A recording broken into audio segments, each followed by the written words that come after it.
لیکن اس وقت اللہ کے نبی علیہ السلام نے قانون کیا بنایا؟ یہ سارے جانور حرام اور یہ جانور حلال۔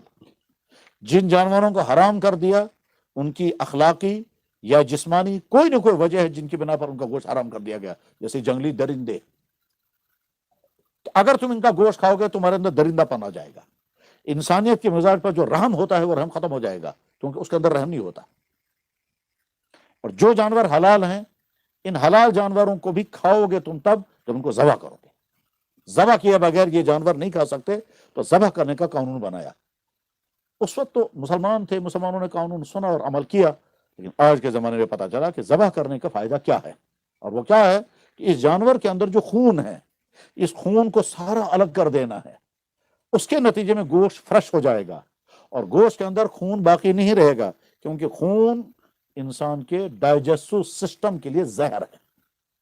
انسان کا نظام ہضم خون ہضم نہیں کر سکتا، کیونکہ انسان خونخوار نہیں ہے۔ جنگلی جانور خونخوار ہے، شیر کے سامنے اگر گھاس رکھیں گے وہ نہیں کھائے گا، شیر کے سامنے حلوہ رکھیں گے اگر اس کو ہنسنا آتا تو وہ بڑا ہنس دیتا، یہ انسان ہے، میں شیر ہوں، شیر، میں زندہ جانور کو چوس لیتا ہوں، یہ مجھے حلوہ کھلا رہے ہیں یا گھاس کھلا رہے ہیں۔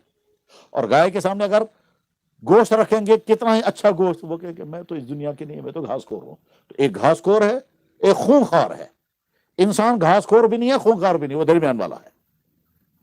تو اس لیے خون ڈائجسٹ کرنا انسان کے معدے کا کام نہیں ہے۔ جانور جو ہے اس کے نیچر میں خدا نے رکھا کہ جو چیز تمہارے لیے مضر ہے وہ کبھی نہیں کھانا، وہ نہیں کھائے گی۔ گائے کے سامنے آپ خون رکھیں، گوشت رکھیں، نہیں کھائے گی۔ حتیٰ کہ گائے کے سامنے دودھ رکھیں گے وہ دودھ بھی نہیں پیے گی۔ کیوں؟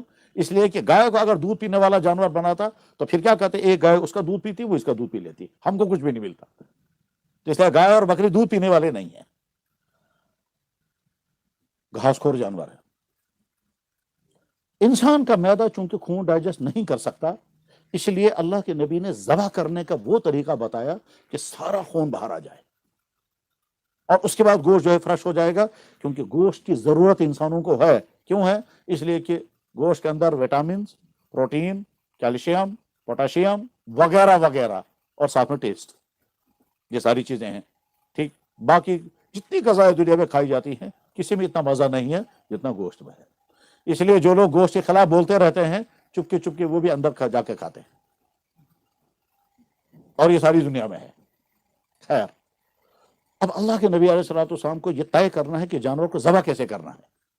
اگر آپ یہ فرماتے اس کے ٹانگ کاٹو تاکہ وہ مر جائے تو پھر کھاؤ، تو گوشت سارا، خون سارا باہر نہیں نکل سکتا تھا۔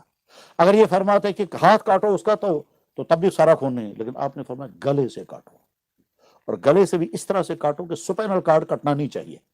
گلے سے اس طرح سے کاٹو 4 رگیں کٹ جانی چاہیے، سپینل کارڈ نہیں کٹنا چاہیے، اور جانور زندہ ہونا چاہیے، اور جب وہ سارا خون باہر نکل آئے گا تو تمہارا گوشت فریش ہو جائے گا۔ یہ بات اللہ کے نبی نے 1500 سال اس وقت کہی تھی، آج کی سائنس یہی کہہ رہی ہے۔ کیا کہتی ہے سائنس؟ کہ صاحب دنیا کی قوموں میں جانور کے ذبح کرنے کا کنسپشن یہ ہے کہ جانور کو مار دو تاکہ تمہارے ہاتھ میں آ جائے، تم کھاؤ، جس طرح سے ہو سکے مار دو۔ اللہ کے نبی نے کہا جو کنسپشن ہے وہ یہ نہیں ہے کہ جانور کے اندر جو خون ہے وہ نکال دو، نکلنے کے بعد جب یہ جانور مرے گا اب تم کھاؤ، دونوں میں فرق ہے۔ حضور کا کنسپشن یہ ہے کہ اس کے اندر جو خون ہے یہ خون الگ ہو جانا چاہیے، اس کے بعد جانور مرنا چاہیے، اور یہ سارا خون تب نکلے گا جب جانور زندہ ہوگا اور تڑپے گا، اور جتنا زیادہ تڑپے گا اتنا زیادہ خون باہر آ جائے گا، یہاں تک کہ خون نکلنے کی وجہ سے اس کی موت ہونی چاہیے۔ اس کی موت سپینل کارڈ کے کٹنے کی وجہ سے نہیں ہونی چاہیے۔ ہو سکتا ہے آپ میں سے کچھ لوگ سمجھ پائیں گے یا نہیں سمجھ پائیں گے، سپینل کارڈ کا کنیکشن دماغ اور دل کے ساتھ ہوتا ہے، جب یہ کٹ جاتا ہے تو جانور فوراً مر جائے گا۔ اس لیے کہتے ہیں جانور کو ذبح کرتے کرتے گردن الگ نہیں ہونی چاہیے۔ اس لیے ذبح کرنے والوں کو اچھی طرح سے سمجھ کہ صرف 4 رگیں کٹیں، اور سپینل کارڈ نہیں کٹنا چاہیے، کیونکہ سپینل کارڈ کا کنیکشن دماغ اور پوری باڈی کے ساتھ ہوتا ہے۔ یہ تھوڑا سا تفصیل کے ساتھ سمجھانے کی ضرورت ہے، ممکن ہے آپ میں سے کچھ لوگ نہ سمجھ پائیں، لیکن میں اس کو زیادہ ڈیٹیل نہیں کر سکتا کیونکہ وقت بہت کم ہے۔ تو محمد صلی اللہ علیہ وسلم نے اس وقت فرمایا وہ چیز کہ جو آج کی سائنس ثابت کرتی ہے۔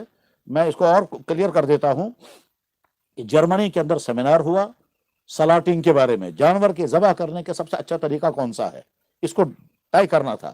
تو اس میں ہر مذہب کے لوگ آئے، ہر سوسائٹی کے لوگ آئے، انہوں نے بتایا کہ جانور کو کیسے ذبح کیا جا سکتا ہے، ہم لوگ کیسے کرتے ہیں.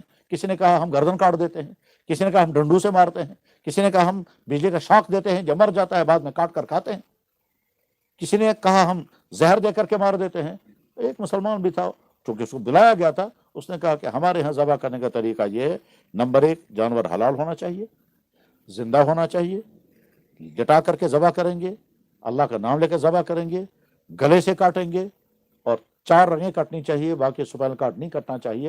اور جب سارا خون نکل جائے گا تو اس کے بعد ہم سمجھتے ہیں جانور پاک ہو گیا. تو شرطیں یہ ہیں ذبح کرنے والے کے لیے بھی اور جانور کے لیے بھی. تو کنڈیشننگ کے ساتھ ہے، یہ ایبسولوٹلی نہیں ہے کہ صاحب ہر جانور اور ہر طرح حرام نہیں کرے گا، نہیں.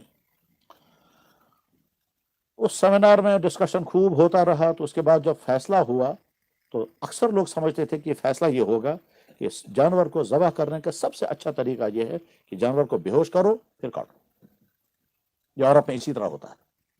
آج بھی لوگ یہ سمجھتے ہیں کہ اچھا ہے جانور کو پہلے بے ہوش کر دو، اس کے بعد جب کاٹیں گے تو اس کو تکلیف نہیں ہوگی، وہ تڑپے گا نہیں. لگتا ہے ہاں بات تو صحیح ہے، کیونکہ جب جانور کو ذبح کرتے ہیں تو وہ تڑپتا ہے اور ہاتھ پاؤں اکڑتے ہیں، اور آدمی جب دیکھتا ہے تو ترس آتا ہے، دل دکھتا ہے کہ دیکھو کیسی تکلیف ہو رہی ہے. ہم بھی انسان ہیں، ہم کو بھی تکلیف، اس کو بھی تکلیف ہو رہی ہے. لہذا زیادہ بہتر طریقہ یہ ہے کہ جانور کو پہلے بے ہوش کر دو، بعد میں کاٹو، چاہے جہاں سے مرضی وہاں سے کاٹو. لگتا تھا یہی وہاں ڈیسیژن آئے گا، ٹھیک ہے. لیکن خلاف توقع ڈیسیژن کیا آیا؟ وہ جو چند ایکسپرٹ اس کے لیے طے کیے گئے کہ آپ لوگ رپورٹ، یہ اب تک جو کچھ کہا گیا، جتنے ریسرچ پیپر پڑھے گئے، جو رائیں دی گئی، ان تمام رائیوں کو سامنے رکھ کر فیصلہ سنائیے. تو انہوں نے فیصلہ سنایا تو انہوں نے کہا ذبح کرنے کا سب سے بہترین طریقہ وہ ہے جو محمد رسول اللہ نے سکھایا. سب حیران ہو گئے. انہوں نے کہا اس وجہ سے کہ خون نکال کر کے جانور کو ذبح کرنا یہ صرف آپ کا کنسپشن ہے، باقی تمام لوگوں کا جانور کو مارو. اور اس کے بعد اس نے عجیب بات کہی، کہتے یہ جو جانور ذبح کرنے کا طریقہ ہے اس میں جانور تڑپتا ہے اور ترس آتا ہے، اس کا تقاضا یہ ہے کہ ہم کو جانور کو پہلے بے ہوش کر دینا چاہیے. مگر یہ غلط ہے.